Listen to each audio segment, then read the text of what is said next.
Rasuah, perbuatan keji, jijik dan ditegah agama.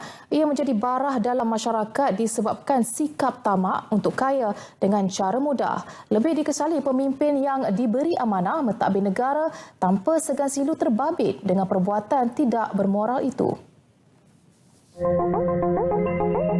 Pilihan Raya Umum ke-14 membawa banyak perubahan dalam usaha menangani rasuah di negara ini.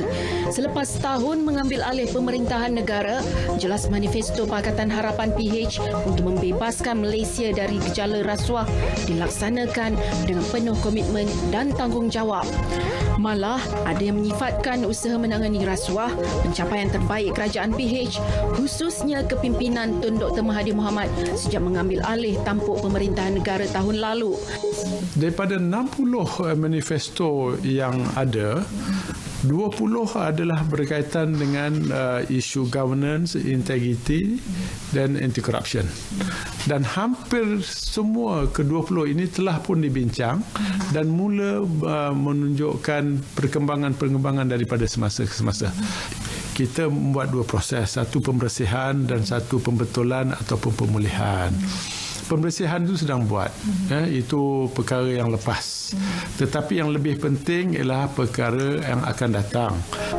Antara usaha proaktif yang dilakukan kerajaan sejak setahun lalu bagi menangani rasuah adalah menubuhkan jawatan kuasa khas Kabinet mengenai anti rasuah. Turut ditubuhkan Pusat Governance Integriti dan Anti Rasuah diterajui Tan Sri Abu Kasim Mohamad. Selain itu, Pelan Anti Rasuah Nasional 2019-2023 diwujudkan dengan menggariskan 115 inisiatif bawah 6 bidang keutamaan. Bidang berkenaan tadbir urus politik, pentadbiran sektor awam, perolehan awam, perundangan dan kehakiman, penguatkuasaan undang-undang serta tadbir urus korporat. Sama ada kita berjaya untuk membendung rasuah atau tidak adalah berdasarkan kepada yang pertama iktizam politik pemerintah sendiri. Saya rasa kini iktizam politik kita ada. Yang kedua ialah SPRM itu sendiri. Efektifnya SPRM itu sendiri.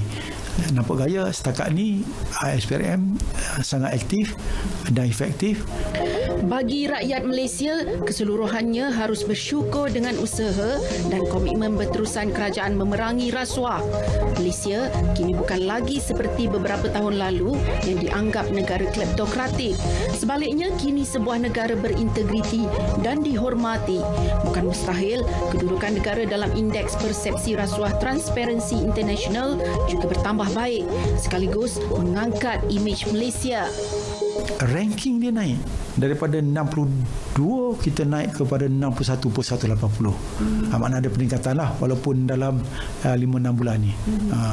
Jadi itu sebabnya saya menyatakan bahawa jika kita lihat kepada tangkapan oleh SPRM, tangkapan dan juga pendakwaan adalah sangat-sangat berkualiti.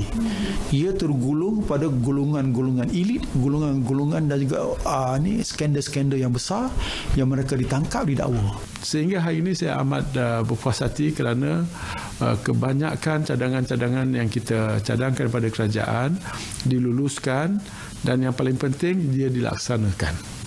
Ada yang dalam proses, ada yang telah pun sempurna. Tetapi kita memerlukan masa. Komitmen dan ketegasan kerajaan dalam usaha menghapuskan rasuah telah terbukti. Malah, kerajaan berikrar meneruskan agenda itu. Sokongan dan kerjasama masyarakat serta anggota perkhidmatan awam amat diperlukan untuk kejayaan lebih besar.